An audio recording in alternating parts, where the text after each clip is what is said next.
Welcome back, everybody, to yet another episode of Memory Card, a video game podcast. I'm your host, Cody, and I'm here with my co-host, as always, Lorenzo. How you doing, buddy? I am good, dude. I'm good. Yeah, dude. Listen, guys, we love talking about video games here. We talk about some of the old stuff. We also talk about some of the new stuff. A lot of new stuff in this one. All right, so not so heavy on the retro nostalgia in this one, but first off, we're gonna talk about some of the month's biggest releases. A lot of big games coming out over the last couple weeks. We got some appetizers we'll throw at you guys. Some random assorted topics. Nintendo doing a weird CG trailer. You got Saudis buying out EA. A lot of crazy stuff going on. We got a Nintendo Direct to cover and a PlayStation State of Play as well. And then we're just going to talk about our gaming plans for the rest of the year. But let's start off with those biggest releases, dude. What do we got on our list? Oh God, we got everything, man. I So know, dude. September was just packed. We got Hollow Knight Silksong, probably one of the biggest earlier releases earlier in Hmm. September.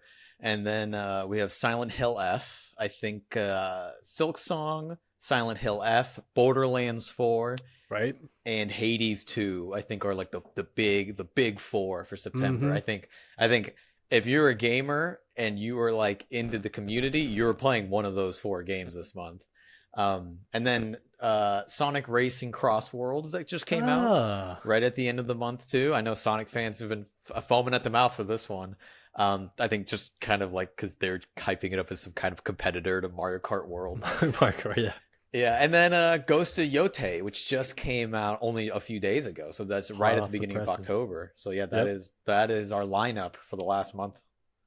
A lot of good stuff there, man. A lot of stuff in Hmm. a lot of different genres. You got some spooky stuff for the sickos. You got some Hollow Knight for the real sickos out there, dude. Oh God, yeah. That Sonic Racing Crossworlds is pretty interesting.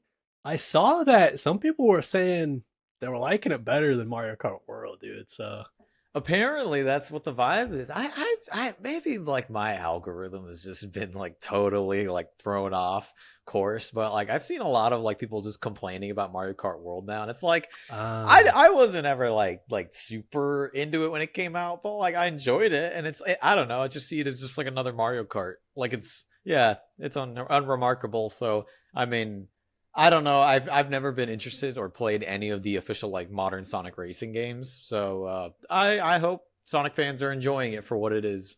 But yeah. yeah, dude. I'm trying to think if that list was missing. Oh yeah, there's a big one that you were hyping up a couple months ago. Lego Yeah, Party. Lego Party. I Yeah, you know know where I it. was going with I that, knew. Yeah, I didn't include it because I don't think it's on most people's big dude. lists. Apparently, it's like one of the best party games ever released, dude. Apparently, I yeah, I mean, like maybe I'll be able to trick my friends and brothers into playing it with me. I don't know. I haven't jumped in yet. Well, because I'm a party game snob. Like I gotta look into it, right? Like Right. I won't just play any party game. Like I got high standards, dude. So I gotta investigate. I didn't know this at the time when it was like revealed to us. I forgot what event it was. Maybe it was Summer Games Fest or I something think like it was that. Summer Game Fest. When they showed it off, I wasn't sure because with party games like this, you never know the quality, right? I guess the developers of that are the same people that did Overcooked. Am I? Oh, I don't know. If, I have no idea if that's the case. I could believe it. I haven't looked I into it, but if so, I like that would be think a big sell for me because like they yeah. definitely they have a pretty good vibe of when it comes to like cooperative and competitive chaoticness that I think Yes. it should be at the core of every party game. So yeah, that's dope if that's the case. Yeah, like I'm pretty sure it's from Second Dinner or whatever, which was the developers of does it show it on this? No, I guess it doesn't. But yeah, man, it's a lot of cool games coming out over the of last couple of weeks.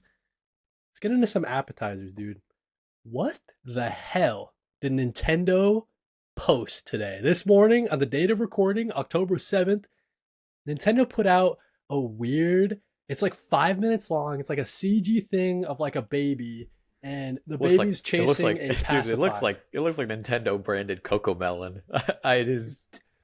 Dude, that's a very apt description. It looks like a little bit off. Some people were like, "Oh, this is like Pixar level quality." I'm like, I don't know if it's Pixar level quality, guys, but Yeah, just like a weird little animated short. What are some of the theories some people have on this, dude? The Because theories are one, if going. for any theory for anyone to have, the one that seems like it's got some like it can hold water is that it's Pikmin related because there's little musical chimes and melodies that are straight out of Pikmin. And Right? in like the background of the trailer, it's like kind of blurry, but like you can kind of see what maybe looks like a little red Pikmin. So yeah, Okay. I mean, I I don't know if it would be like a Pikmin 5, because Pikmin 4 just came out for the Switch one. I think only, I mean, maybe I'm wrong, but I think it was only just a few years ago, like I think 2023. Um, Yeah, and I know they've done like a re-release of like two or something like that Yeah, recently as well. they ported Pikmin 3 to the Switch, which is Wii Okay, U yeah. exclusive. They did HD little remasters of Pikmin 1 and 2 that are available for the Switch. So like every mainline Pikmin game is on the Switch and now the Switch 2. So if I don't think this is like another mainline one, this just might be some weird like mobile game or some other project that is Pikmin movie. I don't know, but I, the other theory that people were having, and this is kind of where I'm leaning kind of away from the Pikmin kind of theories. I feel like if it was gonna have a Pikmin, like if it was Pikmin related, they would just show like a Pikmin, like at least just, but unless they're trying to keep their cards to their chest or whatever. But the other theory was that maybe this is like a baby Rosalina type of thing, like a Mario Galaxy.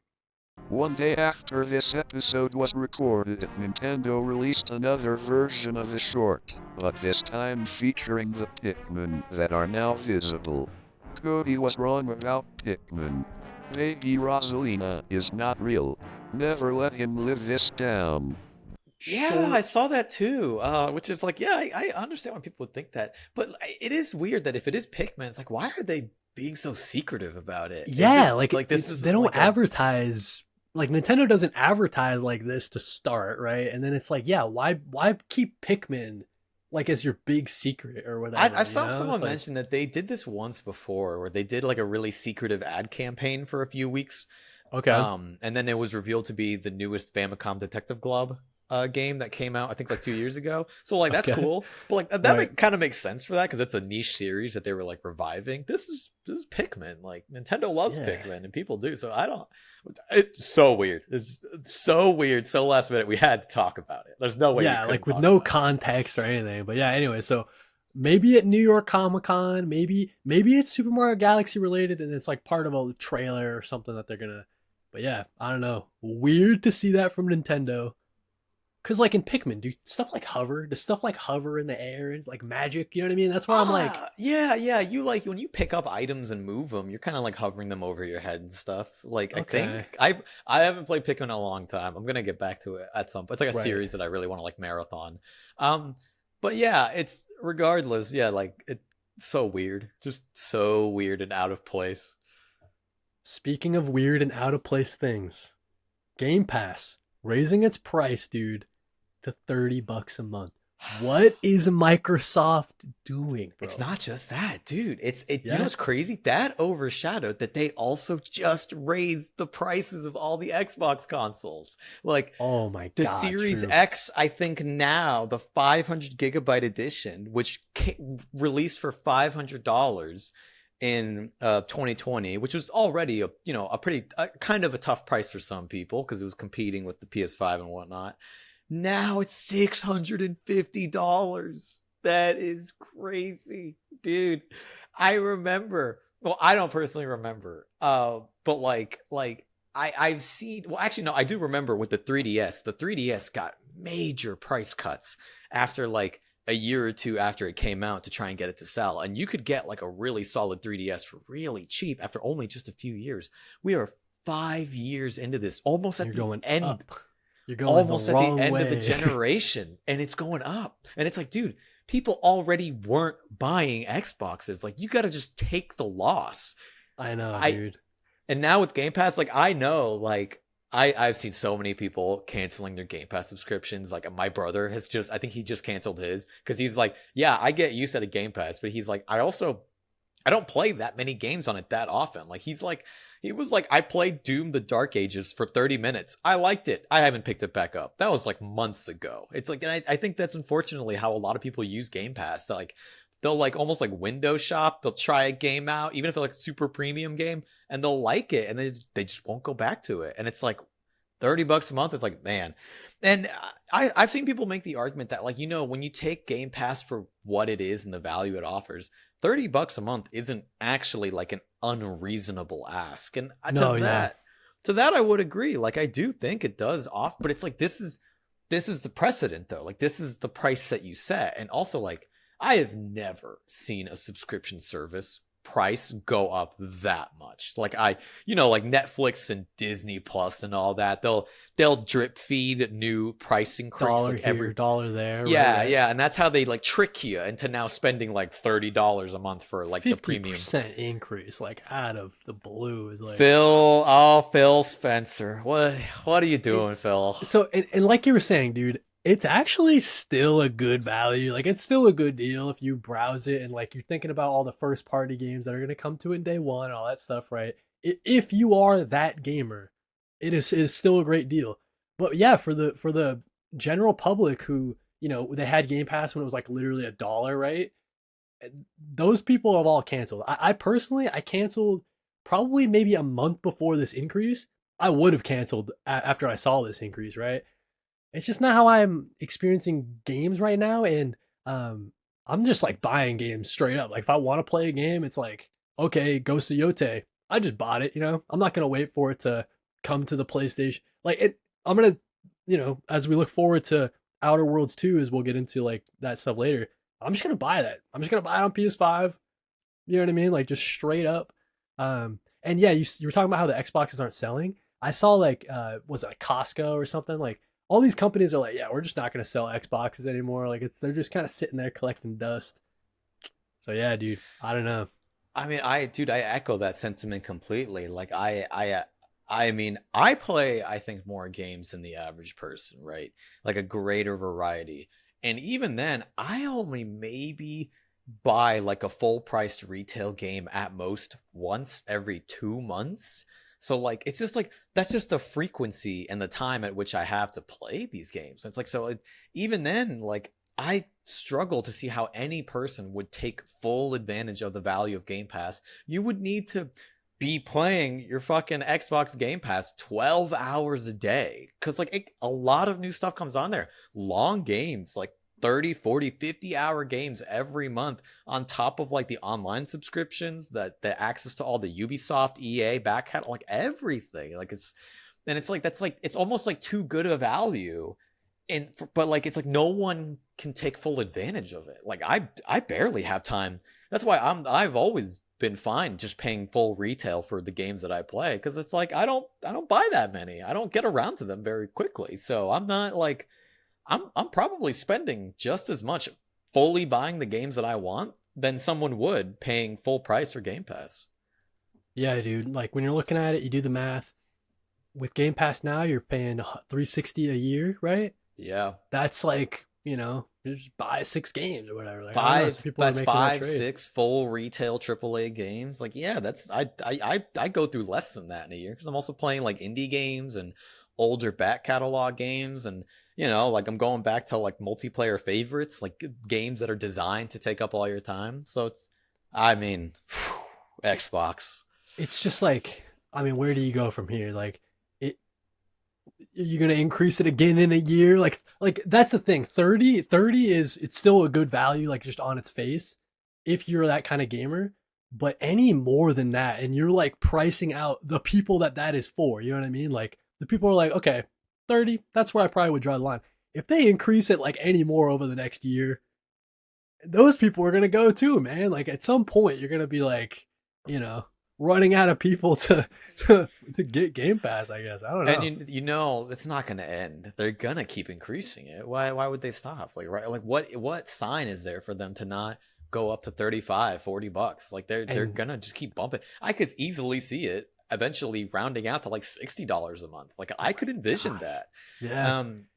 Yeah, because they would just make the argument like, oh, you're getting like 3 full price AAA games a month per Game Pass. So you're still Right. getting your value 3 times over. To which I would say, fuck off. No. Right, like if you're someone who's not into, like you were saying, the Ubisoft games, right? If you're not into Fortnite, it comes with 1,000 free Fortnite bucks now or whatever. If you're not into Riot games, if you're not into EA games, if you don't do any cloud gaming, it's like these are all cool features and great additions to the service. But it's like if you're only there for like the first party stuff, you just buy the games whenever you want to play them. You know what I mean? It's like Maybe one day they could try and redeem it and create some kind of system where you pick specifically the perks that you want. Like you pick out cloud like an gaming, a la carte. you Right, pick right. out like Ubisoft, and then it's like your price will determine what specifically you're buying into it for. And to that could actually maybe work out. But yeah, I like I said, I don't envision any person taking full advantage of everything Game Pass has to It's like offer. impossible. Yeah,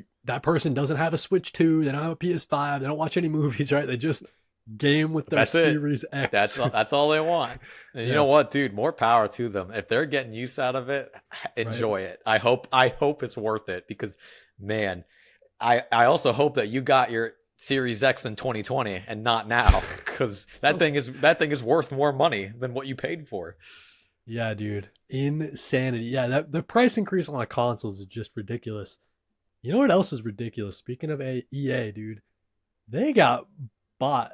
They got bought, dude, by some of the worst people in the world. And I don't know anything about. I know they got bought out, right? I know it was a big deal.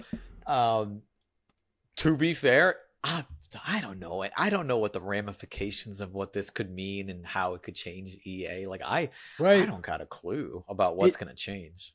it's a little bit interesting, yeah, to see. So like whenever we see these big purchases in the gaming space, like Embracer Group buying up all these dev studios, whatever, this is like the first like government trying to get involved. And it's like Saudi Arabia, obviously very oppressive. They're killing journalists. They're doing all sorts of, they're against free speech, all sorts of stuff, right? They still have slaves in 2025. Like it's crazy. And they're trying to get more diversified instead of getting all their money from oil. So they're like buying soccer teams. They're buying game dev studios like we're seeing now. And yeah, I guess the worry is picture like BioWare, right? They're working on Mass Effect 4, right? That's what they've said. I can it wouldn't be so out of line for Saudi Arabia to be like, yeah, no lesbian characters. Like none of that. You know what I mean? Yeah, I And mean, it's like they're your new daddy, right? It's like I don't know to what extent this is like. It could end up being that this actually makes no change at all, and absolutely nothing about EA changes, right?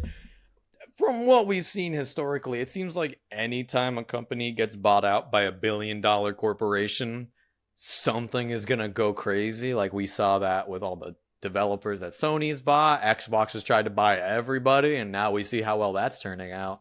So like, best case scenario, nothing happens. I hope that's the case where like really nothing changes. I mean, best case scenario is EA improves on their horrible business practices and the CEO stops walking away with like $50 million a year for doing nothing. And they stop firing all their developers and actually like, prioritize like the people who work at their companies. Best case scenario.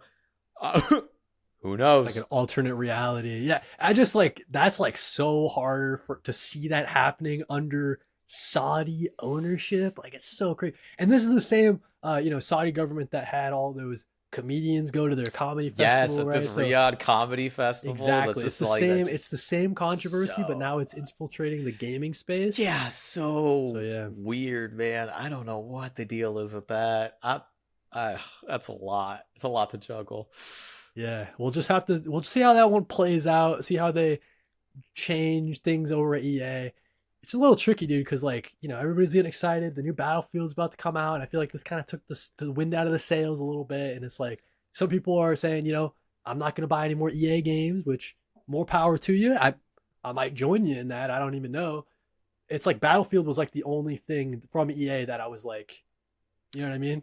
So I mean, anyways. I guess at this point, I think the only like EA published things I've been buying and enjoying are the games from I think Hazelight Studios, the ones that have made It Takes Two and Split True, Fiction. dude. Yeah. So they like, have a decent amount of smaller like double A I artsy fartsy kind of yeah. studios. So That I wonder how I those hope work. I hope that doesn't impact those studios because like they're doing Yeah, amazing stuff and like they don't deserve any kind of censorship or restrictions or anything like. yeah, And it seems like from what I've heard is that studio up until now has been allowed to just do whatever they like. Like EA has been very hands off with like right. management and restrictions. So I mean, I'm hoping that stays the case because like they're doing great stuff.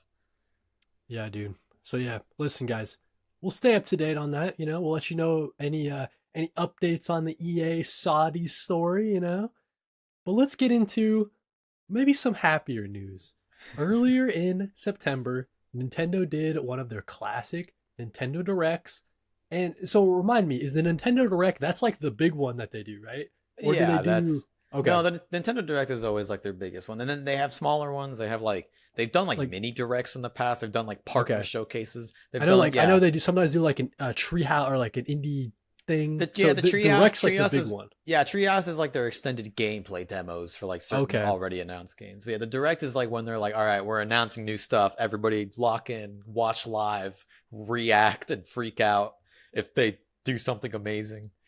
I wish this site had it in order of what was announced, but they have it in like, like Prod 4 is at the top, I so. remember more or less how the Direct went. It started with the Mario 40th anniversary, Right? and they talked Happy about the birthday, movie. Mario. They announced the official Mario Galaxy movie. Yes, dude. Yeah. And then they went into the Mario Galaxy 1 and 2 re-releases, and then they talked about the Yes. new Mario Tennis, and Right. then a little update for Mario Wonder for the Switch 2, and then a brand new Yoshi game. So that was everything from Mario, just That all was like out the in one first chunk. block there. Yeah, it was about Man. 15 minutes. Dude, the fact that because like when they did their what was it called? Mario, actually, I already 3D All Stars. They did this, right? And I'm like, hey, they're missing a little something on the end here called Mario Galaxy 2. And I guess that was maybe just reading the tea leaves, like, okay, they're probably working on a remake of it, you know what I mean, if they didn't include it in this. And then they reveal it to the world, dude, putting both games in a package. And it seems like, from those who have played it, it's like better graphics. Like the UI looks better and everything. Like it seems like it's a really big step up. It seems like it's a versus mix. just this. It seems like it's a mix of like emulation and like an actual native port. It's a better resolution. It sounds like for Mario Galaxy 1, it's basically the exact same as on the 3D All Stars collection. Like, especially if you play on the Switch 2 or split on Switch 1. On the Switch 2, you get better resolution. I think the frame rate's still locked to 60. And yeah, I think they also, well, I think they redid some textures actually. Yeah, I remember seeing people going through some of the textures, and so like that's cool. And I'm happy to see. I like that Galaxy 1 is released digitally. That's cool. I'm happy to see Galaxy 2 finally show up. Not happy for them being $70 bundled together. Yeah. And if you want to buy them individually, you got to cough up $40. Yeah. That is rough. That, I mean, everybody has their limit, right? I've seen a bunch of people already playing these, so clearly it hasn't stopped people. And, if those games are worth that much to people, sure, right? Like, whatever. Everyone buys what they think is fair. Boy, though, these are old Wii U games. And, like, I mean, I guess it's the same controversy or with Wii, Skyward right? Or Wii games, you're right. It was the same controversy with Skyward Sword. But even Skyward Sword had actually more changes. Like it had, better textures and stuff, but it ran at a better frame rate. The pacing was dramatically improved. Like text speed went by much faster. You could skip cutscenes. Like some little really smart changes to Skyward Sword, and that was for $60. And even then, that was too much. So like. These, which arguably seem to do even less for their respective game, and it's like, look, man, like Galaxy 1 and 2, like they're perfect games. Everyone knows this, right? You could barely improve upon perfection, but if they were bundled together for like $40, even $50, I'd be like, that's solid. Yeah, 70, man. I know. That's premium. It's the new, and because with Nintendo too, those are never going on sale. You know what I mean? So it's gonna be 70 for a long time. It's gonna be a while, yeah. So I mean, yeah, I mean, like I said, Nintendo's doing it because it works. They're pricing them at $70 because it sells, and they know it sells, and it's until they notice like a big impact in sales, they'll continue to do that, and that's just it's up to the individual to draw the line at what they think is fair, I guess. Yep. What did you think of that Yoshi game? Did that do anything for you? The Solid. mysterious book. Looks like more of the same Yoshi. I love the art style. You know, it's love it. Like it looks almost like hand drawn in some aspects with the textures. Very like animated. Very cool. Not mind blowing, but like you know, I not since like Yoshi's like story since the N64 have Right. I like kind of paid attention to the franchise. So nothing crazy for me, but I'm glad for other people. Something crazy though was the fact that they're bringing Virtual Boy back. What the heck? That is honestly, I love that. I think that's such a fun and funny idea, and It's so funny. like I say, yeah, just embrace it. It's cool, it's fun. Like you know, price aside, because I think the little accessory is a little excessive, and we'll see how it comes out when like that doesn't release until like February. So I don't know why they're Right. like. I think they're probably waiting because I think they said that the little like giant Feb piece that 17. is like mandatory in order for it to Yeah. work. So that I don't understand. I don't know why you can't just emulate these outright without the stereoscopic effect, which I think would be Right. fine because it'd be cool. It's a little piece of Nintendo's history, and it's cool that they're like embracing it. So yeah, it's fun. I like the idea. It's fun. It's funny. I think it really annoyed or upset some people, but I think it's kind of charming to give It's the a virtual Nintendo boy. announcement, dude. It's kind of Yeah. cool that they're going back to, like back in the day, they used to do a lot of different hardware, the Game and Watch, devices or like the Super Grabber and stuff like that. So I don't know, man. They're just going back to like lately they've been doing like a Alarma, right? Just like a weird alarm, like just weird devices like that. So yeah, man, I'm glad that Nintendo's kind of re-embracing that their Virtual Boy history because for a long while it seemed like they were kind of just let's forget about the Virtual Ashamed of Boy. it. Yeah, so Yeah. I'm glad. I don't know. I think it's fun. It's a charming accessory. Yeah. I mean, I think it's cool. When we talk about the Pokemon stuff that was announced, does Pokemon do anything for you in the year 2025? Are you a Pokehead? Oh, I'm like a Pokemon. I would say like I'm a Pokemon sympathizer. Okay. I feel for the fans and I feel for all the detractors of Pokemon because it really just seems like Pokemon as a series isn't ever given the chance to evolve or iterate or really surprise in brand new ways because it seems like the games are made on such strict development times to coincide with like the anime and the merchandise. Like Pokemon is like a whole machine. And unfortunately, like the Pokemon games they're not developed the way other Nintendo games seem to be. Like it is a machine. They got to be on time. We got to get them out no matter what. Like year on year, we got to match up with the new generation releases. And it's like, so yeah, it just seems like Pokemon. I mean, if you're Pokemon at its core is a JRPG, right? Basically, like a JRPG for kids, like an entry one. And you play any other JRPG from any other like developers from Square Enix, Atlas, like so many other like developers are doing so many crazy talented things with their JRPGs. And then you go back to Pokemon and you're like, wow, it just feels really simple like compared to Yeah. what the other competitor like that's what I compare Pokemon to the other JRPGs in the industry. You look at Xenoblade for example and like man, talk about a difference in like storytelling capability, art style, like just the grandiose nature. Like Monolith Soft is on a whole other level, and that's a Nintendo property. Like you look at just that, and yeah, it would be nice to see Pokemon strive for greater, but like again, it just seems like they're hampered Hampered. by the really restrictive dev times and like the Pokemon machine, as I would call it. So Yep. yeah, it doesn't do anything for me. I like the vibe of Pokopia, even though it's very unoriginal. Just like it looks like Dragon Quest Builders or any survival Yeah. crafting game. Which no, fine. I think that suits Pokemon. It looks cute. Like yeah, I think people will get a great joy out of that. But yeah, you know, It's Pokemon. I'm fine with it. It Pokemon. doesn't offend me, doesn't bother me, doesn't super excite me. But I'm always like paying attention to see what Pokemon does. I am always interested to see if they, ever try and really step out of the box, and I'm hoping they do. Mario Tennis Fever. Let me ask you this, Lorenzo. Why the hell aren't they doing a new Sluggers? Why are they ignoring Sluggers? one of the best Mario sports games they've ever made, dude? Sluggers. And they keep doing tennis. They keep doing golf, right? Cool. Let's do some. Like, I was like, okay, they brought back Strikers, right? Like, that's pretty cool. The new game, not so hot. Wasn't what a lot of people were looking for.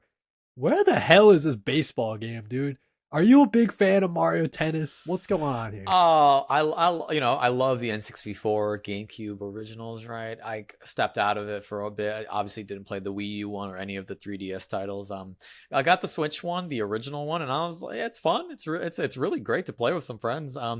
Not remarkable though, like, nothing super crazy or stand out. So I just like, any Mario sports game, I think it thrives on just the Mario element. Make it wacky, make fun stages, characters, items, game modes, like really, really deliver on like almost like the party game aspect. And then, yeah. So yeah, it looks fine. Yeah. But yeah, maybe Sluggers will make a comeback. Man, been too long, dude. I love that one. That one had a really fun story mode. I'm trying to look through a bunch of the other announcements from a lot of titles, right? But like we got update trailers. This is where Hades 2 got the official release date, which is awesome. And now that's already out. We got Resident Evil like confirmed to come, native ports of the Switch 2, 7, 8, and 9 all releasing on the same day. Really cool, really sweet. If I hadn't already owned all of the at least 7 and 8, I definitely would have considered picking them up on the Switch, because like having those I still probably will. Doesn't hurt to have a second copy. And then for me, of course, Metroid Prime 4, fucking new trailer, release date finally. I think like December 8th or something like that. They give Samus a motorcycle. Everyone on the internet was complaining about it, like hashtag not my Metroid, and I'm like, do you guys not remember? You don't remember all the doubt and backlash you had for Retro Studios with Metroid Prime 1, and then they delivered one of the best games ever fucking made? Like, guys, if Retro Studios, I get the fear, right? But if Retro Studios is adding like an open world element to Prime 4 and they're giving Samus a bike, they're not doing that to chase a trend. Like, I trust that they did that because they thought it would make for the best possible game. Like, Retro, their last big titles have been 2D platformers with Donkey Kong Country Returns. It's like the least trend-chasing genre you could make a game in, and they nailed those games. So, like, believe in Retro, man. These guys, they know what they're doing. I will eat up whatever they put out, because, like, they know what they're doing. They got the skill. They got proof is in the pudding. Yeah, I don't know. I looked at the motorcycle. I was like, that looks badass as hell, dude. I'm not thinking that's not that's too out of character or whatever for a Metroid game. It's also getting an amiibo, I see, so that's cool. For all those, do you collect any amiibo, by the way? I have like 3. Yeah, actually, I have like 3 or actually, yeah, I have 3. Oh, that's embarrassing. I have 3 amiibo, and all of them are Metroid. Those are the only ones I have. That's what's cool about the amiibo, right? Like, you can pick a franchise that you really speaks to you. Yeah, I definitely plan on probably picking up like Samus on the bike as like my next one to just go along with all my previous Metroid ones. Nice, dude. Yeah, that's sick. Yeah, dude. I don't know anything else from this direct that really speaks to you. I think the biggest thing, the finale for the direct was Fire Emblem, Fortune's Weave, which a lot of Fire Emblem can be divisive. I really like Three Houses. I didn't get to engage. I love the vibe of Fortune's Weave. It definitely, from what I can see, it's like definitely seems like more of a follow up to Three Houses than Engage. Engage was like a weird, almost like spin-off game in some ways. It was very unique art style, like included like a lot of like references to previous games, like all the previous Fire Emblem like heroes were like summonable like characters and abilities. So it was like a celebration of the series. And now this one feels more like a proper mainline like and it looks like it's set in the same world as Three Houses. But like, yeah, I love the Gotcha. style. Three Houses was great. So, if it's the same team, like I think it'll be really solid. Yeah, and there's a lot of Fire Emblem fans out there too. So they were going nutso when this was popping up on the Nintendo Direct, dude. So yeah, I don't know. That's kind of our Nintendo Direct coverage. I'm trying to see any last minute stuff. Not really. Not really. Do you have any? I mean, before we end it, you got any thoughts on the Mario Galaxy trailer announcement? Any thoughts about the movie? I was like, they're not gonna go Galaxy for movie two, right? Like, there's other stuff they could do before that, but they're going Galaxy. You know what I mean? So, yeah, I think it looks pretty cool. The first one was pretty good for a Mario movie, right? Um, maybe like, maybe like the voice acting. Funny enough, was probably my like weakest spot, But, yeah, dude, I'm excited for the for like if you're a kid, dude, like seeing Mario on screen must be so insane. You know what I mean?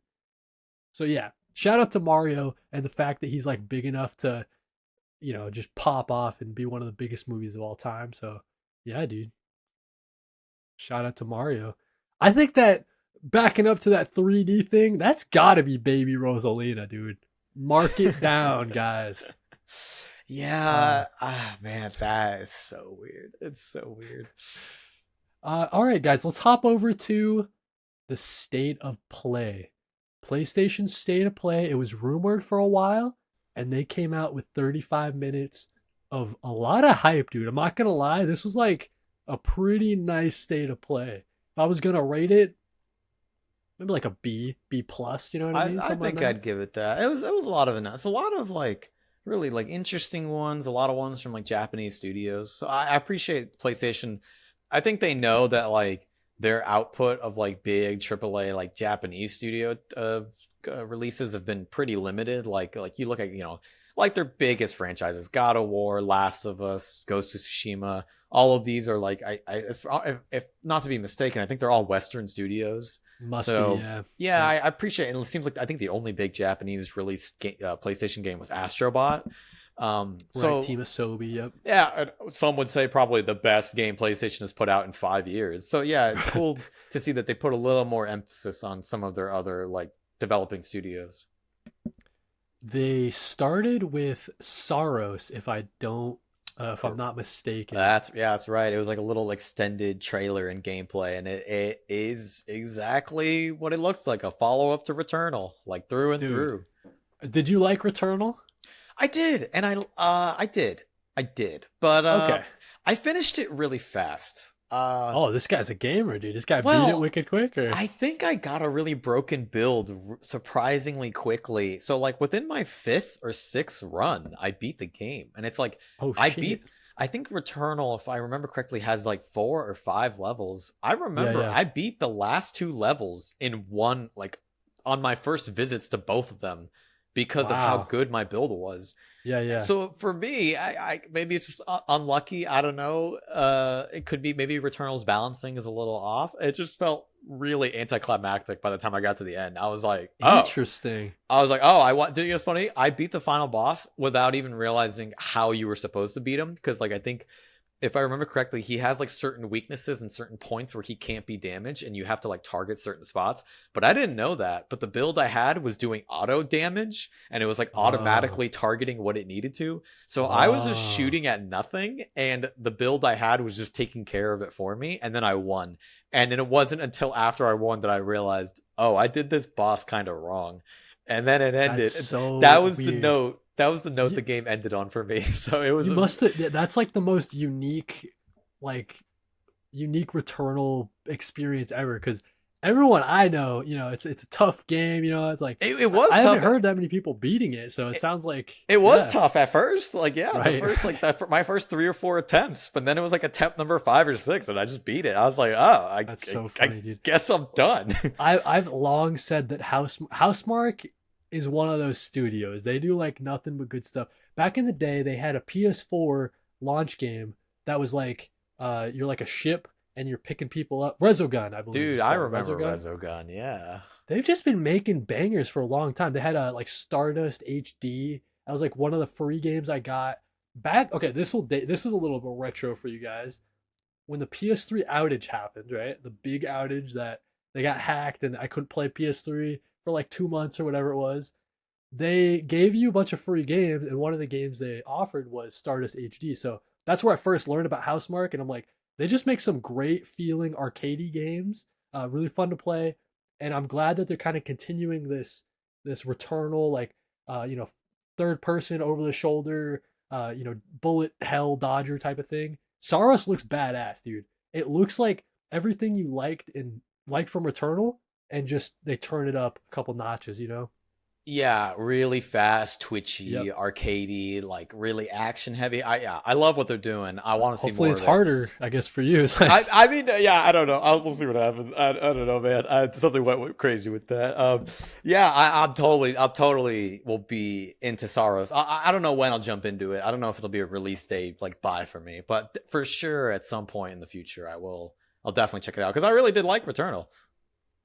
another big game they announced or kind of showed more of, because we haven't seen that much, the Wolverine game. At this Marvel's point, this Wolverine. might as well have been the official reveal because after I that know, initial yeah. teaser, it was nothing, and now it's like, Yeah. here it is, and it looks, yeah, Yeah, I looks, mean, looks good. when you say a Wolverine game, this is kind of what I was thinking, right? Yeah, Like, just, this is it it's to me. gory. It's kind of, man, I hate to be the stupid stickler who poops on everyone's excitement. It looks solid. Like I really like the design of his suit. It's cool that Insomniac's doing it. Like even if people were a little down on Spider-Man 2, they're still really solid at what they do. And Spider-Man 2, all his faults, it's still a pretty solid game. Definitely one worth recommending to people. And yeah, this definitely looks like it'll be worth checking out. But it just also kind of looks like God of War when it comes to like the combat and gameplay, which is like a more aggressive, grounded third-person action adventure game. And it's just kind of a bummer that, you know what, if anything, it's just kind of a bummer that God of War moved away from its like character action style of the original trilogy, because then Okay. I feel like this Wolverine would have stood out a lot more with having a little bit more of an identity. But now, yeah, at least for me and like how I'm viewing like PlayStation's like franchises and stuff, in my, because like, that's how I always consider games. I always think of like, what does it offer in terms of gameplay variety and feel. This feels like it's kind of, at least from this first glance, it's going to be competing with God of War for like some of that like grounded, heavy action adventure. So I'm really curious. It's an entirely different development studio. I'm really curious to see how they're going to try and like differentiate it and give Wolverine his own unique identity. Because he's got like such a crazy comic history. Like there's so many directions you can take with it. Yeah, and all the different villains you can include, and like heroes that could do cameos and stuff like that. I'm with you though, and I'm just like, what's the game? Like, is it open world? Are we going from level to level? Like, what I'm am definitely I? it definitely looks like it's gonna be. I don't think it's gonna be open world. It definitely seems like it's gonna be Right. more level to level, like linear, like inspiration from maybe like The Last of Us. Yeah, you're Gotcha. going from point A to point B, getting in combats. Maybe there'll be like a little arcade mode, like that'll be like combat trials. Like that'd be pretty cool. Yeah, I definitely want to see more. Because yeah, PlayStation. I mean, they've had this issue with a while. Just like a lot of their games just can feel a little samey when it comes to like, their style and their tones and some of their gameplay. So, I mean, I think that's why Astrobot was such a breath of fresh air for so many people, because it was like, wow, just a classic 3D platformer, no nonsense. Like, yeah, I definitely want to see more like that. Yeah, so I'm curious, and it looks solid, well made, but yeah, it's definitely gonna have to wait and see how it turns out. More question marks than anything on that one. Sounds like we both agree on that. Yeah, but What's it interesting? looks good. As I'm going through, there's a lot of Japanese stuff on. A lot. There's a Yeah. lot of Japanese No, stuff. and I was really happy to see some of it, because like it was just stuff Right. that I'd never heard of before, and I'm like, yeah, great, like this is awesome. Like, they showed another trailer for Neo 3. We have Right. a bunch of other stuff, another trailer. I mean, Crimson Desert, that game has gotten so many trailers. I don't even know when that Yep. game is supposed to come out. Dynasty You have Warriors 3. this really neat, almost like looked like a Metroidvania called Chronoscript. Really like crazy looking hand-drawn dark art style. I love the vibe of that. You have Sony stealing Flight Simulator from Microsoft, so one less for Xbox, I guess. Yeah. Yeah, Tally them up, dude. yeah. I love the I like that they were highlighting some of their more Japanese devs with all these other titles. So I'm really curious to see. I hope they keep supporting that because, I think they're missing out on some big opportunities. Yeah, you're right. Because there was a worry that PlayStation was kind of drifting away from the, Japanese roots, right? Like, they shut down Studio Japan, I think, right? Like, and they kind of pushed them all into Team Asobi, and Yeah, there's that whole deal with that. Yeah. so yeah, definitely hoping they support more of the. Oh, you brought up God of War. They got a new God of War controller celebrating the 20th anniversary. What's your feeling on these like if they do like a new controller from like a franchise you like, are you a controller guy? Like do you buy like a ton of Dude, these special ones? I'm stubborn. I will stick with the same one. What's funny? I've taken apart my PS5 controller twice now to try and clean the stick drift because I'm so stubborn about just buying a new controller. Yeah. Yeah, I don't care. And if I buy a new one, I will just buy whatever basic model. Like next time, I'll probably just get the black model because I think the black controller looks really slick. Yeah, no, I'm very stubborn about just trying to. I put my controllers on a life support. I love that, dude. Yeah. Especially as I'm looking here, this controller is $85. What are we doing, guys? I don't, man. I don't got. Yeah, controllers are so expensive these days. I think the Switch Pro controller and retail PS5 controller will run you back $70, and it's that's a pretty penny, especially for something that dude, modern controllers they break. I feel so fast, and they get stick drift. I'm I don't want to shell out that much for at this point. I'm almost debating I should just get a third party controller. I don't whatever. I'll get a piece of shit USB $40 controller at this point. Mad Cats. Yeah, I'm almost yeah. I'm almost yearning for the day. I miss the third party controllers, man. Everybody had some, and they were so fun and jank. Yeah, dude. Because I'm looking at the picture of this controller. It's just white with a red kind of stripe on it. It's not really screaming God of War to me. Didn't the PS5 also release an Elite controller too, their own version of the Xbox? They've Elite? got one. They've got one. Yeah, that's true. Great for the people who want it, but like I said, I'm just buying the most basic one. That's cool. I don't care. I prefer to buy extra accessories, right? If I'm gonna buy an extra controller, I'd rather buy like a fight stick for fighting games, or maybe like a classic USB guitar to play Fortnite Festival or Guitar Hero. Yeah, I don't care to invest in Elite controllers. That's never been my thing. Gotcha. Yeah, dude, I'm with you there on the Elite controller, especially. Miss me with that. Yeah, just going through a lot of Japanese stuff. I see that they did they have a Halloween game coming out from the same people who did Dead by Daylight, I believe, and all of those.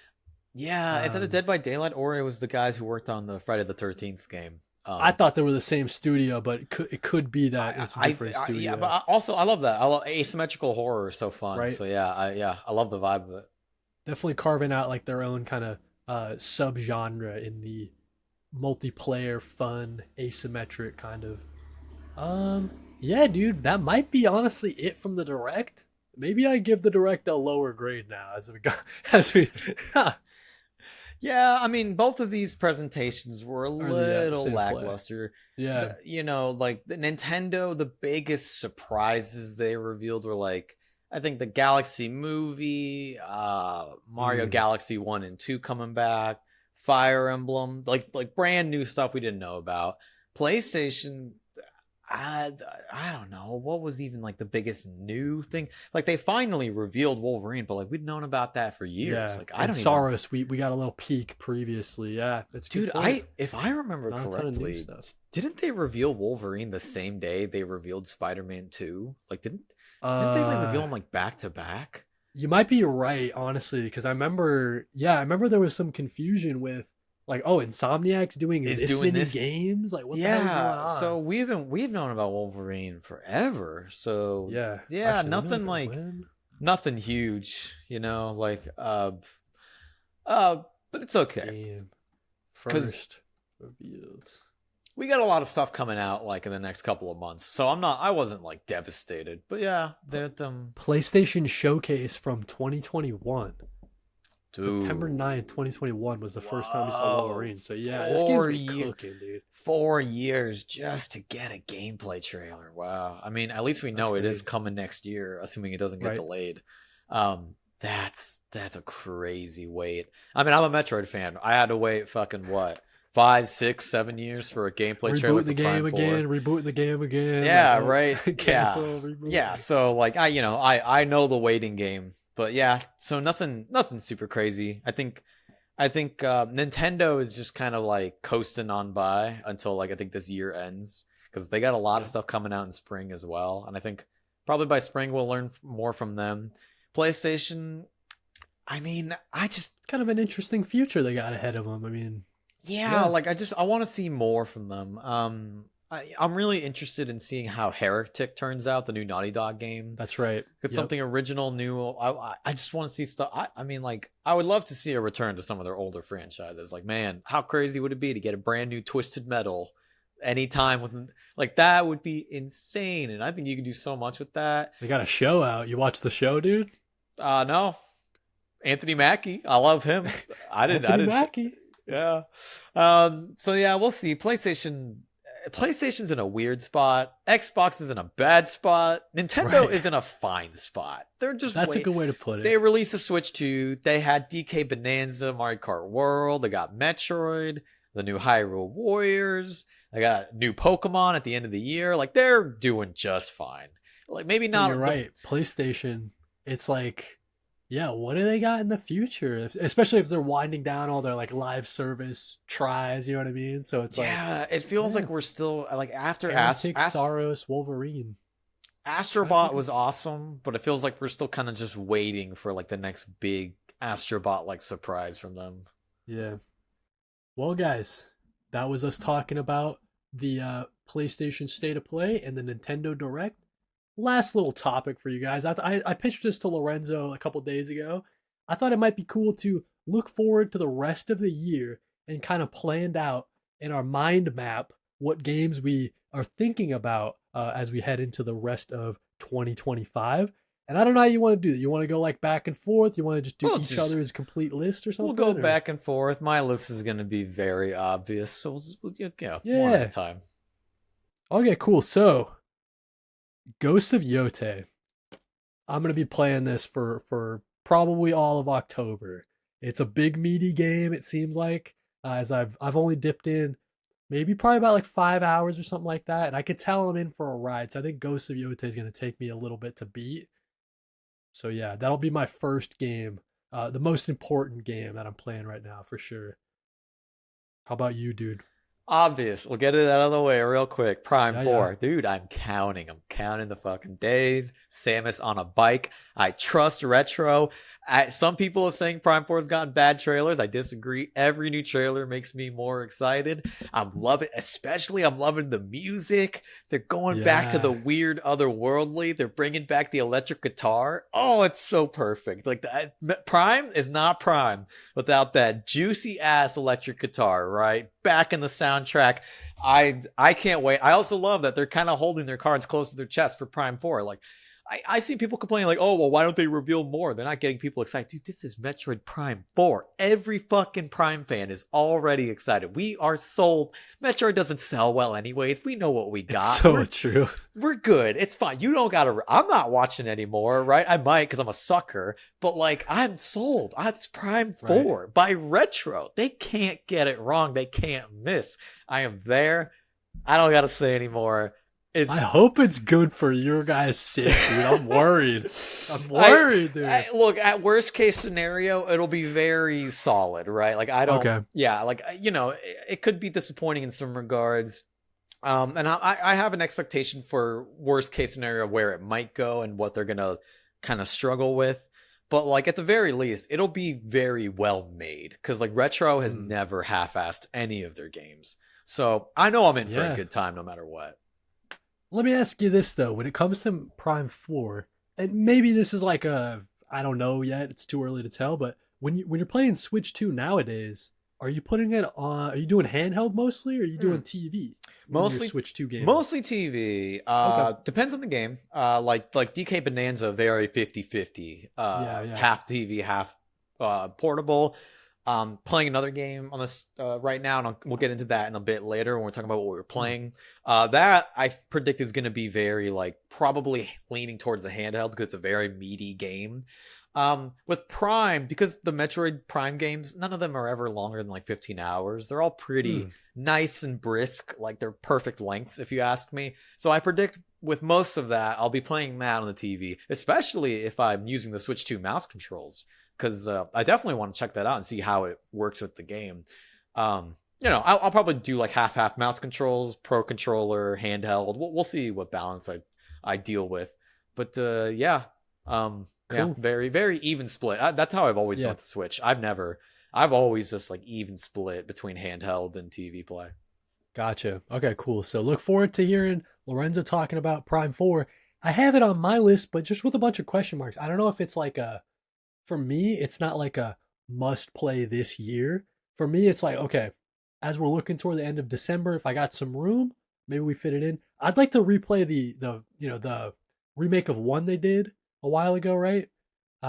So I'd want to beat that before I play Prime 4, I think. So it might take me a little bit to get to Prime 4, honestly. But a game I'm playing right now and I'm just loving, and it's probably going to take me it's probably going to take me like 3 years to beat this dang thing. Hades 2. Loving it so far, but it definitely is going to take me a while. It's going to be a like keep it installed in your Switch 2 kind of game, like chip away at it over time, couple rounds here and there. But yeah, Hades 2. I guess I'll throw it in my other pick too. Might pick up the Super Mario Galaxy, the double pack. For me, that one's weird because it's like a lot of the times, you only have so much time to play games. Try to play new games that I haven't played before, right? Like it takes a lot to go back and like, okay, you're playing a game you beat a long, long time ago. So that one might get some play out of me this year. We'll have to see, especially with the price tag, dude. We were talking about it earlier. But finally, just to close out my list, Outer Worlds 2. I think that is going to be kind of like the first one, where the first one wasn't like, it was like less than 30 hours. Like it's a Western RPG, but you can get through it pretty quickly. So I'm interested to see how larger in scope this Outer Worlds 2 game is. But yeah, I love, wait, what's the studio? It's, I just forgot. They did Obsidian. Yeah, Obsidian. I don't know why I wanted to say a different rock. I was like trying to say like, I don't even know. But yeah, Obsidian, they just kill it. Huge fans of them. So yeah, Outer Worlds 2, very excited about that. What about you, dude? What's the rest of your year looking like besides Prime 4? So definitely, like I think my top 2 is I'm also really looking into Hyrule Warriors: Age of Imprisonment, because I love the last Hyrule Warriors, the one that was like a spinoff of Breath of the Wild. Really fun, really great to play with my wife. Like we're both super pumped for that, and that's just like super like is it co-op or like you do some? It was co-op, and on the Switch 1, the co-op was horrible. Ran about 20 frames. If you were lucky, you get 20 frames. Didn't stop us from loving it, right?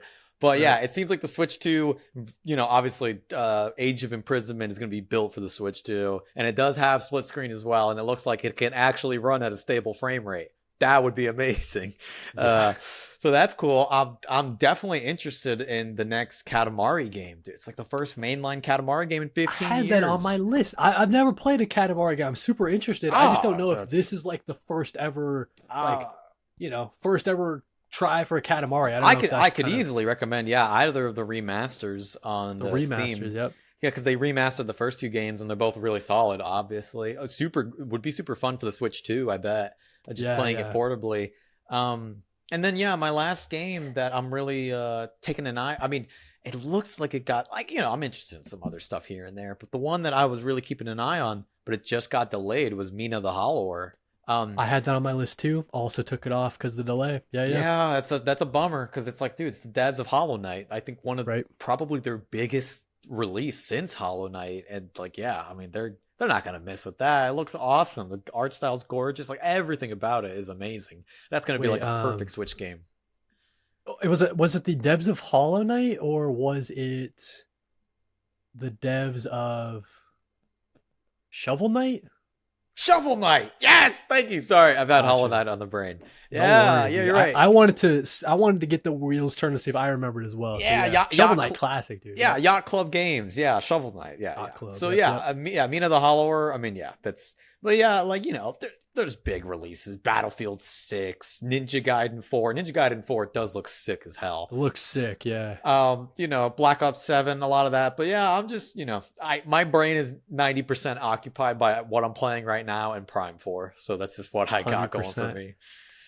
Well, dude, let's talk about it. We like to close out every episode by talking about what we're playing, dude. So, what have you been playing recently? Well, first I gotta clear out my list. I'll go through everything I've completed. So, finally, I beat Metaphor ReFantazio. Final Nice. playtime I think was 117 hours. Okay. Although the PS5 listed it at 124 because of like restarting boss fights and things like that. Mm. Finally, great game. Like, awesome. And I really liked it all the way through.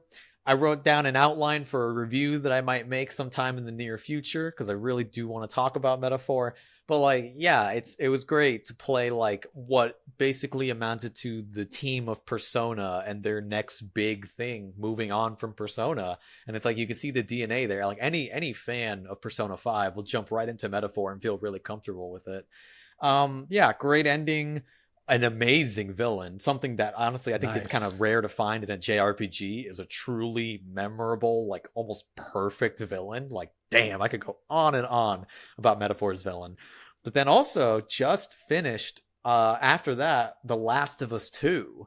The first time, my first ever playthrough. I love that. What did you think of my it, wife? Because and I very controversial game for some reason, but divisive game, controversial, right? And I had my issues. I think The Last of Us 1 is a bit tighter, a little bit more focused, but I liked The Last of Us 2 quite a bit, and I really liked what it was going for. Yeah. It worked for me. The ending worked for me. For the most part, the characters worked for me. Funny enough, like, all the criticism, because like when Last of Us 2 came out, I'm like, God, there's nothing but criticism on top of controversy, just like left and right. And it made me never want to play the game. I was excited. And then all that happened. I'm like, I'll wait. So it wasn't until now that I got around to it. And the craziest thing is like, yeah, I had some issues with the story. Some things maybe didn't work for me as well. But my biggest issue with The Last of Us 2 is that it was just too long. It was like, I was literally going to say that. It's like 2 hours too long, maybe 3 hours. It's like, dude, for me, it's like 5, almost like 8 hours too long. Look, I got you. I just finished Metaphor, 120 hours, right? Like, I know what it means for a game to be too long, but Last of Us 2 felt too, like, it was like, I feel like you could trim out 6, 7, 8 hours out of the game and you wouldn't lose anything of value. And you just get a tighter narrative, much tighter pacing. Yeah, dude, like, because you're right. Because there's like some points in part 2. I'm trying to think. Like, it could be like the ending of the game right now, but then they just keep it going. It's like, okay, cool. Not saying that I dislike the ending and it was totally worth the payoff once you got there, but you could have scooted that ending, put it up like 6 hours ahead of time, and then dude, it just got to a point where by the end of the game, by the last 4 or 5 hours, I stopped. Actually, more by like the last 10 hours, aka like almost the second half of the game, I stopped stealthing. I stopped sneaking around. I would go into every fight guns. I would go into every fight guns blazing because I just got so tired of the combat and like things taking forever. So I just instant like fucking Lev chilling right next to me, and he's like, "Yo, we gotta sneak around." Boom, boom, boom, boom, boom, like fucking John Marston. I don't care. I'm taking everybody out. I don't care about saving ammo. The game gives you, I was playing on hard difficulty, not the hardest. On hard, you're given so much ammo and enough like medicine and resources that you're almost never running out. So I was like Leon Kennedy, just going nuts. Nice, dude. And then but you liked it though. Yeah. I did like it. I liked it. And I liked the story. And I liked what the story was going for, contrary to what I thought was going to be the case. And then my final game that I completed, I don't know if you got to it, but DK Bonanza. Finally got it. Man, dude, that ending is so good. It's really good. When you were texting me, like, because I was like, oh, I'm on like the burger level, and you're like, dude, the ending is so good. Like, you got to get to the ending. And yeah, the last like 4 levels are super sick, really fun boss fights. that's like where the challenge, started. Yeah, Like it actually got a little bit challenging, whereas the rest of the game is just a breeze. But the last couple bosses are like, okay, it's taking me a couple the tries. final boss, the finale, it just amps up and ramps That's up. a sick change. It was like K opposite. Rule, dude. I guess I should spoil it. It's old enough now, but like opposite of The Last of Us 2, there was at one point during the final boss where I was like, I can't believe this is still going. Like it just kept amping up and going and going and escalating, and then you get to New Dong City and King K. Rool is at the fucking top of like the empire in a boxing ring, and I'm like, this is the coolest shit. The ever. one thing is, dang, I wanted a level running around New Donk City, but I get why they didn't do that because it'd have to be destructible. So you'd just be tearing it apart. I was wondering about that too. I was like, they're gonna do that? How would they even do that? That is like the only missed opportunity. But yeah, like I loved the finale of DK Bonanza. Like the second K. Rool shows up, all the way to credits roll, I was like, this is the best. And you're right. Like it finally, like it amps up the challenge. I had a complaint. Every fucking boss fight in DK Bonanza was so simple and boring, almost boring. But like the last fight against Void Kong and K. Rool was so awesome. Yeah, you had to like use all the different tools you learned. You were swapping through all the Bonanza modes to like actually take like it was great. Like I could. That's where it kind of clicked. Like you can kind of see their vision with the Bonanzas. Like they kind of wanted you to probably be switching like all throughout the game, but didn't really necessitate that, right? You could probably stick with like once you get the elephant one. You could be the elephant like I use the elephant all the time. It's so nice for clearing out space.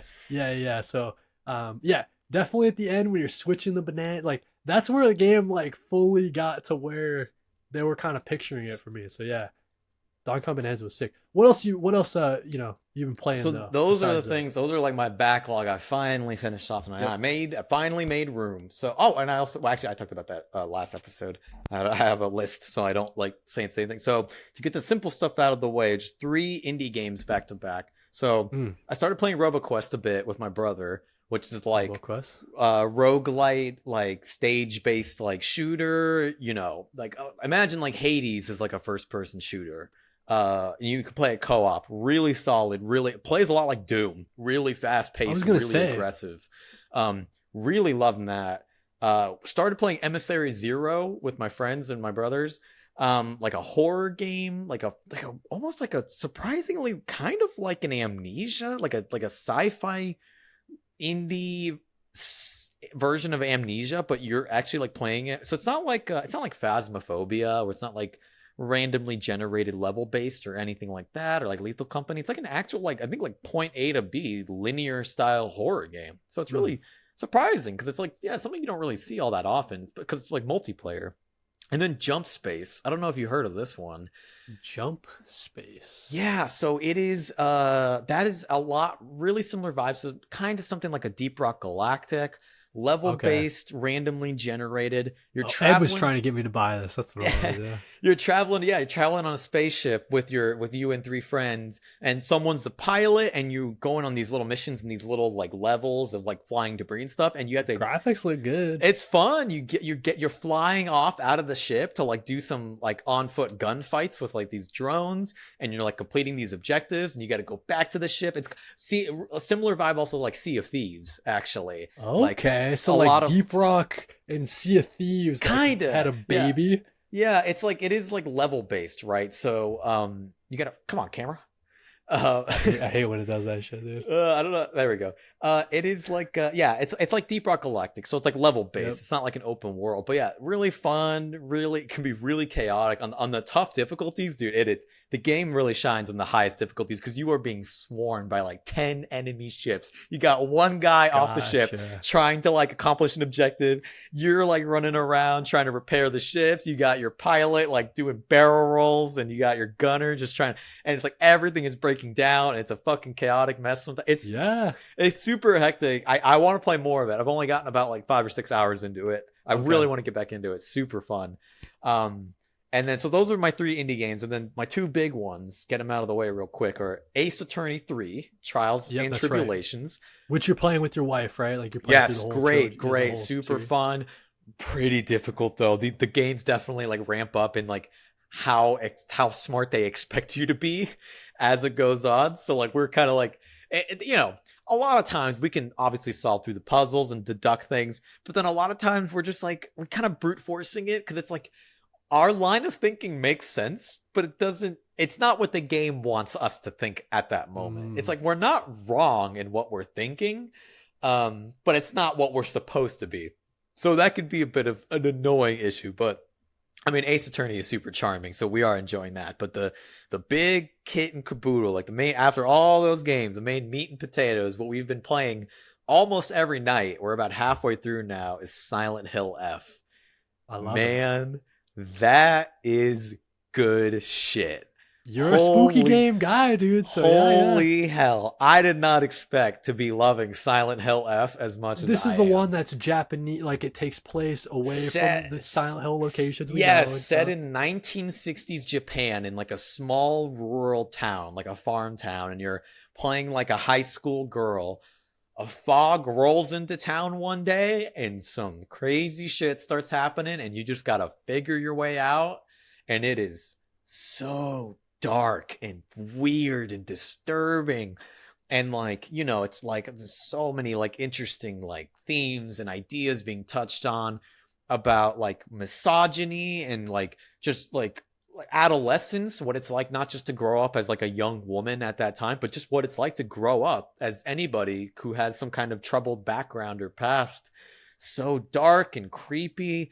And it's like, oh, there's so much. The monster designs are just like perfect and so crazy. That. Yeah. My only issues with the game is it forces you into combat a lot. There's a lot of like moments of like combat, which is mostly okay. And there's a lot of times where you're running away from the combat and trying to avoid it. But when you're forced into it, sometimes it can just feel very awkward with like the combat can feel sluggish. And I think that is intentional, but sometimes it can just be a little frustrating. Sometimes it can almost feel unfair. But like aside from combat being sometimes a little annoying or just like, you know, overbearing, I love it. Like it is just so crazy and weird. Like every night, like we are playing and we're just glued. Like we're reading every doc. It's one of the only I don't like games where like they give you like so many like supplementary like documents and lore and but it's you're like into it here. No, in this it's like it's important to the story. Like the lore and all you're reading is so crucial to everything that's going on and everything that the main character is feeling. Like it's just like one of the only games that I feel like that does a great job of making you want to read everything and find out what's going on. So good. I'm loving it. I can't believe how much I'm loving it. I don't have enough good things to say about it. That's great news, dude, because I'm trying to think. Who's the developer of this one? Is it Konami? It is Konami. I thought it was Konami in-house, but I think they also, if I remember correctly, they onboarded some other team that I think, if I remember correctly, they primarily either worked on like ports or like mobile games. So like this is like their first like big like AAA release. Yeah, so I was gonna say like it sounds like there was some doubt as to like how the game would turn out, but like I'm loving it. Like it is, I am just having a fucking blast. It is so good. When you're playing this game, is a meal on the controller at all? No, she can't do that. And I'm fine with that, right? Like, because but like, I joke about her taking control at some points, but no, it's good. She's great at like helping me solve puzzles. Because like we're playing, we're playing on the hardest puzzle difficulty too, and it would probably take me a little longer to solve. Cause some of the puzzles they don't mess around. They really get you to think and like really like carefully take in your surroundings and like reread the puzzles, because like a lot of times like we're like brute forcing our way through them, but it's just because we didn't read through them carefully enough. So we just go back and read them and really look at all our clues. But yeah, no, I'm whenever it comes to any horror game, any Resident Evil, Silent Hill, whatever, I'm in charge. You know, gotcha. She panics. She panics with like normal games, like I fucking I could be like playing Stardew Valley and she'll start fumbling buttons and stuff because she just forgets where things are. So like, yeah, with this, I mean, like it'll be like jump scares. She'll jump like literally like a foot in the air halfway across the couch while I'm just like, stop, like I need you to be calm, because like if you're freaking out, it's gonna make me freak out. I'm gonna freak out. Yeah, but I love that too. I don't have enough. It's amazing. I recommend it to anybody who's interested. Sick, dude. Yeah, so I mean that's great news that like they can do a new Silent Hill game in 2025 and it's, you know, matching up to what everybody was hoping it would be. So yeah, that's great news, dude. Any other games you want to mention or No, that's it for now. I mean, like, nice, oh, dude. I made the mistake of re-downloading and getting back into Overwatch, but Whoa, wait. what? Whoa. Overwatch always somehow finds its claws back in me every couple of months or so, and you know what? I, I'm enjoying it. So, I'm doing good right now with the live service. I haven't like I cut Valorant, you know what I mean? I haven't played Valorant. They've it gets to a point where it's same thing with rivals and stuff like that. Like where they've introduced all these characters, like I don't even know what this character's abilities are, man. That's how out of it I am with the live service. oh yeah. Overwatch 2 even more so. I don't know what the last time I played. I probably was playing that like right before Rivals came out, I feel. Yeah, So yeah. however long it's changed since then, yeah. Yeah, no, they've added some good stuff. I'm glad to see it still get supported because at its core, I love Overwatch. I For know, as dude. We talked about it too. Like when Overwatch 1 came, like that was the game I in was college, like freshman year. of that year, that was the game, Yep, 100%. yep, dude. I'm trying to think. So we brought up Donkey Kong Bonanza. That's something I beat. I beat that yet? I beat it on Sunday. I beat it on Sunday. Yep, and that was great. Like you were saying, I don't need to rehash it as much as we were saying. We were giving its praise. I also been playing Hades 2, like I was saying. It's sick. Hades 2, like we're back, dude. You know what I mean? Like we're so fucking back. It's everything you love from Hades 1. It's just like tighter. It's just like cleaner. It's smoother. Like it's more ers. You know what I mean? Like it's just better. It's just better across the board. Love it, Hades 2. No idea if I'm gonna be able to beat it. The second boss is really giving me issues. But I love all the different because they really came onto the scene with Hades 1 and kind of reinvented the roguelike, right? I mean, I don't know if anybody would disagree with me on that, but just like the little incremental, like in between runs, you're upgrading just a little bit, right? Hades 2, it's like base building. Like they definitely expanded on the in between the runs. So yeah, I'm just loving Hades 2. It's so good. And then the final game that I booted up yesterday, Ghosts of Yotei. You know what, dude? This kind of reminds me of you got Red Dead 1 and then you got Red Dead 2 and like how much of a jump up Red Dead 2 was. Same kind of thing here with Ghost of Tsushima. The Ghost of Yotei is this Sucker Punches like Red Dead 2. Everything you love about the first game, even better. The character is better. The story is better. Like I'm more engaged in the story. It's like classic revenge tale. It really does remind me of like a it's got like a western, like not like western as in like America or whatever, like western as in like cowboy type shit. Like it's got like western cowboy sort of flair to it that I'm really loving. And yeah, dude, it's just so sick. The one thing I'll mention is it's like the way you like initiate like a side quest. It's something so unique that I haven't seen in any open world games. It just feels so natural in this game. Like when you're walking around the landscape, you're going from point A to point B, but you'll run into somebody who's having like issues with some thugs that are giving them some, and it's like a random event. Is kind of how it feels. But then it like starts a whole quest. I'm like, oh shit, like we're off and going. So yeah, the side quests are a lot better. The objectives are wicked cool. They do all the little like you're doing the touchpad on the PS5. You're like painting and shit, or you're strumming your guitar on it. Like all these different like mini games and stuff. I don't know, dude. I'm just having a lot of fun with Ghost of Yotei, so definitely recommend it. Even if you didn't play the first one, jump right into Yotei. I think you'll have a good time. Tsushima kind of lost me a bit, but I have been hearing that it seems like everyone who like thought Tsushima was good or just didn't grab them. It seems like they're being sold by Yotei, so I'm definitely keeping an eye on it because like yeah, I loved a lot of what Tsushima did. Yeah, I don't know, it just kind of like lost me. But yeah, it sounds like Yotei is really like it's doubling down on every good thing about Tsushima, which that's Like awesome. the katana like 1v1 fighting, like it gets tense sometimes because these guys they hit you and they take most of your health, and for you it's you gotta do a couple cuts or whatever, but yeah, it's just so tense, like the standoff and like the holding of the sword, the getting ready to block and stuff. Parrying feels so good in this game. Always love a good parry. So yeah, dude, overall, would you say that you're more of a, like obviously you're a big fan of the JRPGs, are you like a western RPG guy, or do you tend to like shy away from like the more Fallout-y type of stuff, like the Western RPG side? Some of them, man, they grab me, right? Okay. Like early Fallout 3 and stuff. Like, oh, dude, like that was my shit. Like, loved it, right? And then every now and then, yeah, I'll try one that's like super popular, making the rounds, and it just doesn't work for me. Like Witcher 3, for example. I got about 20 hours into Witcher 3, and then that just kind of lost me for whatever reason. Yeah, I don't know why. Something about JRPGs just like tends to just kind of click with me a little more. I think it's because like a lot of times they can come across as more simple. I feel like they focus less on like the traditional like open world side quests, side missions, main missions, things like that. And I feel like a lot of them tend to focus way more on just like the main linear narrative.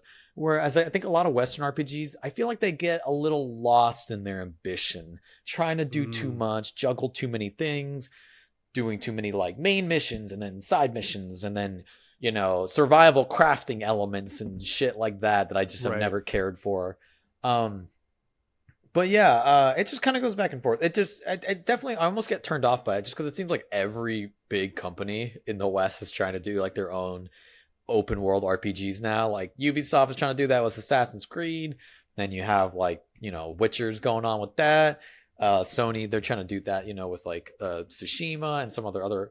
Yeah, it's just I definitely appreciate more of the open world games that lean more away from that typical survival crafting main mission, side mission, tower uncovering elements, and more of like, hey, this is an open space, just go explore and figure out what's here. And Tsushima, I thought, did that pretty well, and it sounds like Yotei is doubling down on that even more, of all that element of I would agree with that. Yeah, just exploration. Don't worry about this checklist, don't worry about like main missions or side missions and all that. Just find out what's in the world, because that's the real appeal of like the open world, is the mystery and the discovery. I think like, you know, Elden Ring does that perfectly, and like I think Breath of the Wild and Tears of the Kingdom also do that really well. So like that's like my vibe when it comes to like when I look for in like a West, because like when I think of Western RPG, they all try and be like really open world games, and a lot of, I think that's a big difference. Is like, yeah, like JRPGs, they're okay with being linear and focused, and it's like they don't concern themselves as much with having an open world, more so just in like interesting dungeons, interesting combat systems, things like that. I got you. Yeah, that makes sense. Before I forget, last game that I've been playing, I got to give a shout out. After our last discussion, last episode, I've been playing Mario and Luigi Superstar Saga on the GBA. I'm making some progress in it. I told you the kind of situation I find myself when I'm playing this game. You know, I'm enjoying gardening outside, I guess you could say. And yeah, dude, it's so sick. I'm in like the underwater part. So I just did like the college, and I did the the chocolate chateau, whatever. Like I'm decently far in the game. So, I mean, yeah, well, like, man, when I talk about like a perfect JRPG, that's like Superstar Saga. It's all killer, no filler, dude. And why I asked you the Western versus the JRPG question is because I find myself liking more the Western side, and I think it has to do with the fact that I am not a turn-based guy like at all. Like that is a real big turnoff for me in a lot of these JRPGs. So but with Mario and Luigi Superstar Saga, the reason why I like it so much, and I've had ever since I first played it, it's turn-based, but it's like the timing of it, right? Yeah, like it's more awesome. interactive, just like little mini like, games. It does so much for the pacing. I love it. Yep. So I'm like, dude, if they were more like this, if like turn-based JRPGs were more like this, like more interactive, not so much like you press the button and it happens. You know what I mean? Like I'm Mario, like I'm jumping on the Goomba's head. You know what I mean? Yeah, like, and there's some that do a lot. They're really trying new ways. Like obviously they're always going to do turn-based games because like that those have a big audience and those always will. Right. Like Atlas is firmly in that category. But then Square Enix, I really like what they've been doing with Final Fantasy 16. They call it an RPG, but it's basically like Devil May Cry. Like it's a full action game. And I really dug the vibe of where they were going with that. I didn't care as much for the narrative, but I would love to see them, like with Final Fantasy 17, I would love to see them continue in that character action direction, because I really dug that. And then with FF7, the remake games, Remake and Rebirth, those are like a really interesting balance of like full on like character action with some turn-based strategizing elements. And I think anybody who doesn't, I've said a lot about the FF7 Rebirth in my review and stuff, but I do think like anybody who's like looking to try out JRPGs but can't get into like the turn-based like elements of it, I think FF7 Remake and Rebirth have some of the best like RPG combat I've ever seen, like the most fun for me. So yeah, I want to see.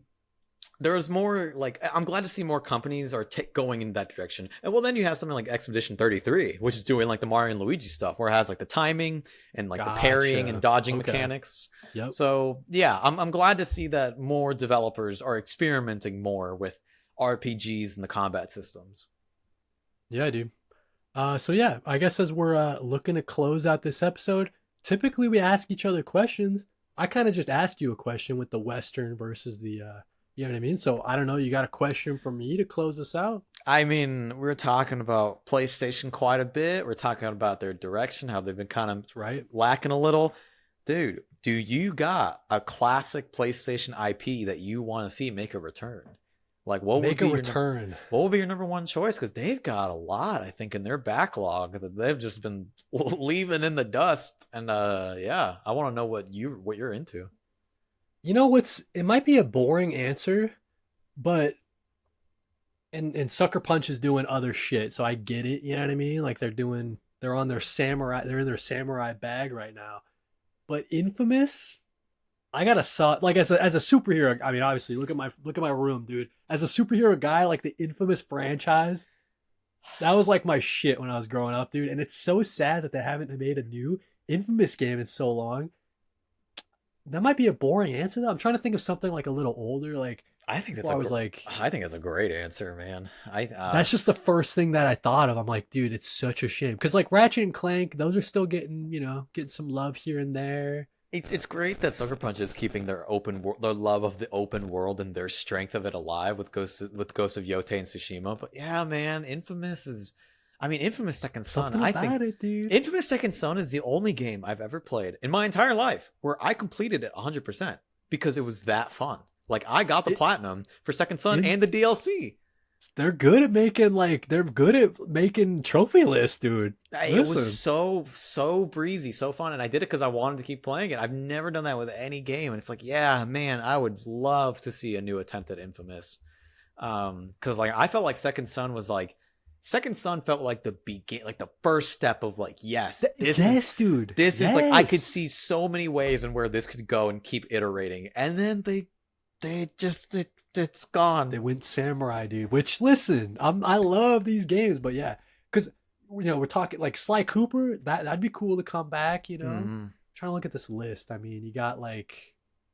Even something like, dude, Killzone. I would love like Killzone because I really dug the classic Killzone. Killzone 2 was some of my favorite first-person shooter, and they're kind of stable now, all of these classic franchises, I think, are part of things that they're kind of losing.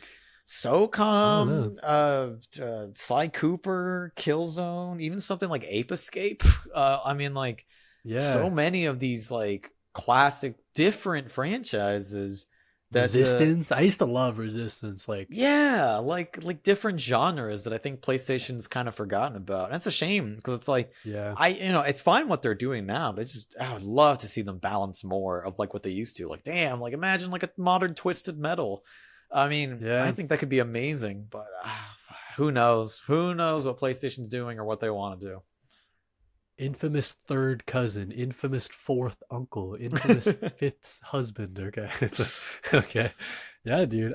So yeah, that's probably what I would choose though. Yeah, maybe Infamous. Like I'm leaning towards Infamous. Could do so much. I think you could do so much with it. I mean, I was just playing Infamous 1 on the to test out my big fat PS3. I was trying it out like a couple months ago, and I'm like, Infamous still hits, dude. Like, run around the rooftop, you're shooting lightning at people. Like, dude, I'll take like a remake, like even at the very least, I'll take like a remake of 1 and 2.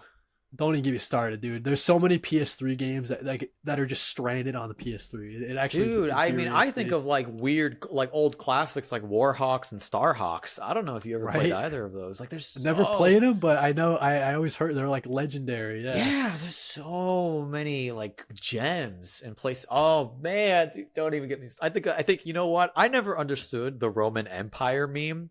Every Oh, guy thinks God, about the yeah. Roman Empire every once a month. I think about Fat Princess once a month. Fat Fat Princess. Princess, classic, Fat dude. Princess is my Wow. Roman Empire. I would do Wow. anything to have Fat Princess return.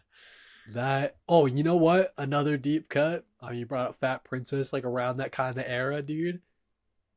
PlayStation All Stars Battle Royale. I've been as a big Smash fan my whole life. I loved All Stars. It was so crazy and unbalanced and like broken. If you wanted to win, you just pick like Raiden or Kratos.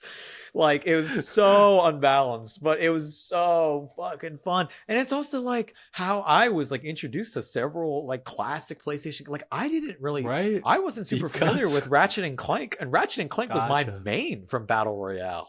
Like Gotcha. like Yep. it's crazy. Oh, what a great game. And it's like, man, that's a perfect excuse for them to bring back some of their like classic characters for that. Like it's crazy that like back then when that released, I think in like 2013, it was like, oh, it's a no-brainer. And it's like now it's like Sly Cooper in like that game, or like all these other like Sweet Tooth. Like these are characters that PlayStation has not like brought up in 10-15 years. I think it'd be so weird now to see them to see them come back. Like it's just like a PlayStation All-Stars Battle Royale today would consist of Kratos and Ellie and Jin from Ghost of Tsushima and fucking Spider-Man, I guess, and that's it. Like you have Aloy. You probably have Aloy. you have in You're right. You have there. Aloy. You have Astrobot, and it's like that's your roster. Six. You gotta go deep. You gotta go deep. Yeah, yeah. Like I don't know who would develop that. Maybe a team of Sobi. Maybe they could do a fighting game. I don't know. me. I think that Could be. sure. I don't know. I don't know. I would love to see that. Parappa the Rapper. Oh my God, he's not coming Right. back. Like He's not. he was already kind of dated when the first Battle Royale came out. Yeah. Fucking now. Yeah, yeah.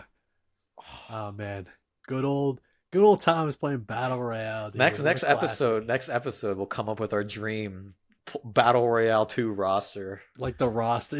Yeah, I'll try. That's We'll try awesome, and dude. dig up what PlayStation can put out. That's awesome, dude. Well, listen, guys. I think that's it. Memory card number 4 in the books. Always here with Lorenzo. Where can they find you, buddy? And you got any cool projects coming up that they should be aware of? Yeah, I've taken like I've taken a little bit of a small hiatus, but on my YouTube Okay. channel, Lorenzo underscore talks, youtube.com. I'll be definitely making a review of Metaphor Refantasio. I think for Nice. sure I'm gonna make a review of Silent Hill F. Just because like they're so both good games. I mean, just go play them. Like they speak for themselves. Yeah, dude. That's awesome, man. In terms of me, for special projects, nothing. No, just every single Wednesday I'm doing my new comic book days. You guys know the drill. Obviously, got Memory Card here as a video game podcast, doing comic book and movie podcast as well with Color Break. And yeah, that's about it for me, dude. Any last words, Lorenzo? Comment your fucking Battle Royale main, dude. I was Ratchet and Clank for sure. Like he was my number one. Yeah, dude. Comment your Battle Royale main or which character you want to see in the next one. That'll never see the light of day, dude, unfortunately. But yeah, guys, thanks for watching. Memory Card, a video game podcast. Really appreciate it.